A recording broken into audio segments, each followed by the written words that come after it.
覚悟してろよ。行くぜ。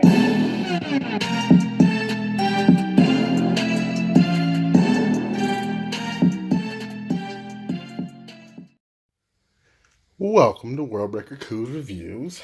I'm your host, Worldbreaker Coo.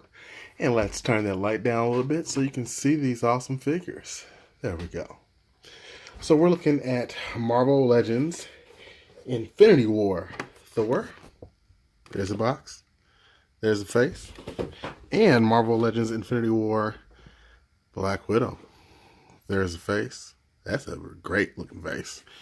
And she has an extra pair of fist hands. So we'll just say that. We're not going to pull them out. Okay.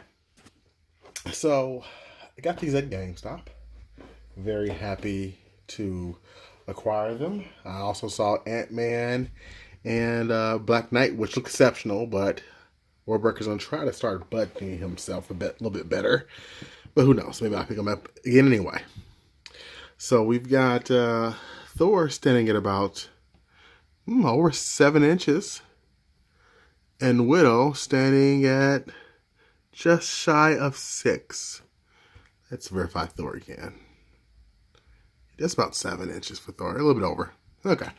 So, yeah, these are standard Marvel Legends. But you know what? To be honest with you, when I first looked at the product shot, and let's do something real quick. Let's look at this. This is what I thought she was going to look like. When I first saw this, I was like, no. Just no. This is what we got. Okay, so you see that, right? You see the difference in how much better that looks. So again, here's the crazy eyes, and here's the Widow. They really picked it up in this version. So appreciate you, Marvel. Appreciate you. So good job there. We'll just go over Widow first.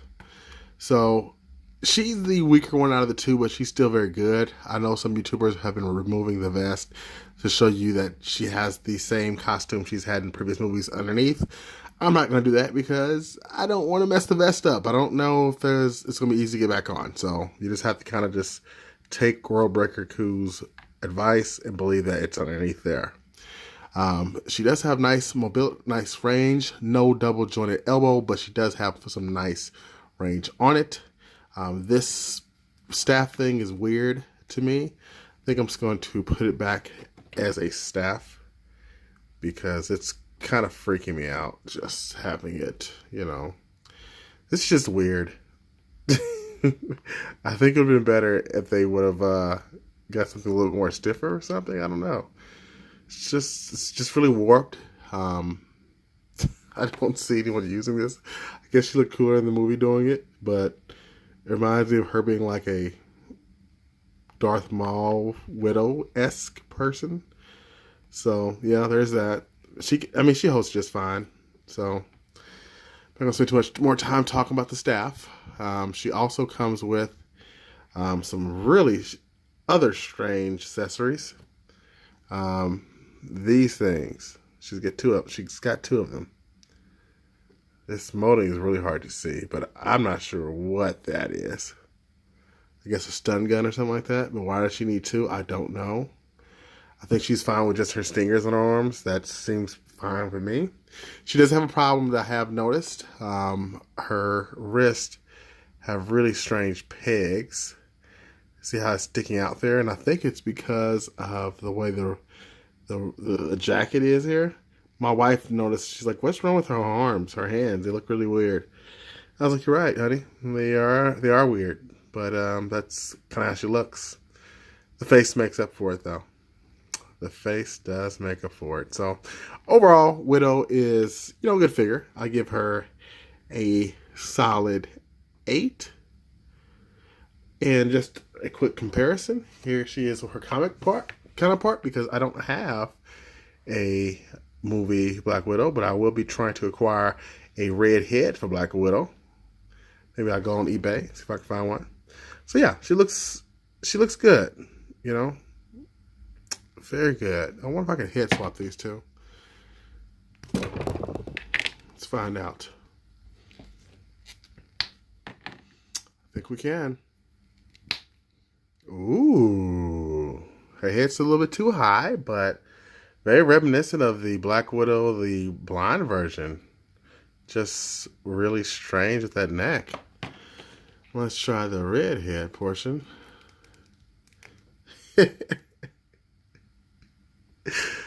We're gonna take that off. We're not even. Well, I mean, it looks decent, I guess. So who is she supposed to be? Like Lady Jane or something like that? I don't know. Or Scarlet from G.I. Joe?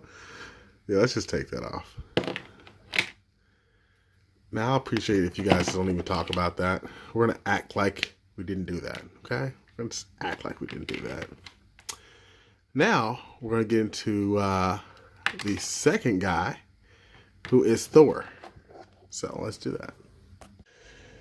Okay, I'm going to start off by saying this. I have far too many Thors, and I legit was going to skip this Thor. I was. Thor is one of my favorite characters in Marvel. Top 5, top 6 for sure. And I saw the movie. Because I like the Lightning Thor. I just didn't like the fact that he came with a sword rather than Stormbreaker. So I was going to just pass altogether. And then I saw the movie, and I saw how cool Stormbreaker really looked, how cool Thor's suit looked, how powerful they made him. And I said, you know what? I am going to get this. His eyes look very cool. He's got the fake eye, spoiler, and the real eye. You know, thanks, Rocket. And yeah, he looks pretty cool, you know. The one problem that I have with mine, and I don't want to risk it too much, but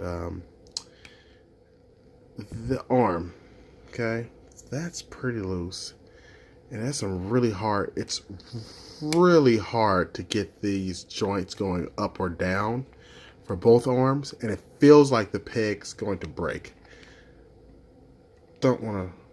Yeah, I'm not going to keep messing with that because they're having reports of people actually breaking theirs. So that's a QC issue right there. I'm not too happy with that because it's just on this joint right here, trying to get it to go,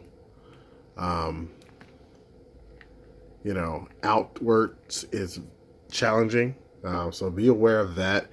I do know it's on multiple versions because I've watched a couple reviews of people who've got this early. So make sure you are aware of that. I do like the suit, the texture. Thor's heavy. He's probably the heaviest Thor that's a Marvel Legend that I own. He's got some nice paint apps here, like a little gold wash on the boots. And his cape is just, man, this is the coolest Thor cape I've ever seen. It's good, folks. It's good. Just for a quick Thor comparison. Movie first. We have the Thor Ragnarok. And keep in mind, I'm just going to spoilers right away. I got 2 movie Thor Ragnarok figures, so it's not like you're going to see something really groundbreaking and different here. So there's the Ragnarok Thor that came with the 2-pack of Valkyrie, and it looks pretty. I used to think this one was really cool. I mean, it is, but it does have some problems. Like, the legs are bowed on it a bit. You can see he's hard to stand. He comes with that really weird sword that he doesn't even use in the movie. Thanks. Heimdall sword. Better idea. And he came with some lightning too, but I don't know where it's at right now. So, there's that. And the other Thor, which was the first release here with the helmet. I love these swords he came with, and the fact that he had all the extra effects on them. So again, we had 2 cool Thors. They're all about the same size roughly, but you can see I'm still having trouble standing these movie Thors. For whatever reason, they just don't want to stand properly. Oh, that's annoying. So, and they all have very similar heads because they're the same head, just painted differently, except for the one with the helmet. But all in all, I think that's a great look. And just for a Thor party, we're going to also show the San Diego Comic-Con exclusive Unworthy Thor and the mass release Young Thor with a shirt and the Sentry head, because why not? And his ankles broke. I can thank my son for that. My son gets to play with his Thor. And last but not least, my favorite Thor. And it's the Marvel Select Thor. That's the coolest one. That's my favorite. This one is now my second favorite. So, yeah, they look good. But again, as a reminder, folks, what you can do, let's just move some of these Thors back. What you can do to add some extra flair, take the unworthy head off of Thor. Take this version off. And put that on there. And now you got my favorite Thor, even over the Astonishing, because that looks really cool too. So, okay, I've done wasted enough of your time with all the Thor talk, but I appreciate you taking a look at this video. And until next time, peace and Thor grease.